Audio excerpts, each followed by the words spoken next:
तर 2-3 दिवसाच्या सलाईनच्या डोसनंतर आज मला फायनली बरं वाटत होतं आणि मला खूप जणांचे DM आलेले होते की तुला काय झालेलं आहे, काय झालेलं आहे. तर मला थंड वातावरण जास्त सहन होत नाही. सो त्याच्यामुळे नाही का मी खूप आजारी पडले होते आणि त्याच्यामुळेच माझी ट्रीटमेंट चालू होती. सो आता मला थोडंसं बरं वाटतंय. तर मी आणि मम्मी घरी बसल्या बसल्या खूप बोर होत होतो. तर आज आमचा अचानक प्लॅन झाला की आपण संभाजीनगरला जाऊया आणि समू तर घरीच होती. सो मी आणि मम्मी संभाजीनगरला गेलो होतो आणि तिथं पण माझी तब्येत थोडीशी खराब झाली होती आणि मला रस्त्याने भूक पण लागली होती.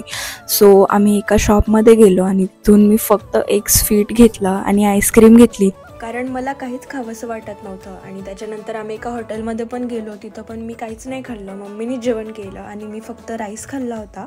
नंतर मी कोल्ड्रिंक पिली आणि थोडीशी बाहेर फिरले. त्याच्यानंतर आम्ही असं लॉंग ड्राईव्हवर गेलो होतो नाईट व्ह्यू एन्जॉय करायला. मी मॉकटेल पिली आणि असा होता माझा आजचा दिवस. भेटूया पुढच्या व्लॉगमध्ये. बाय.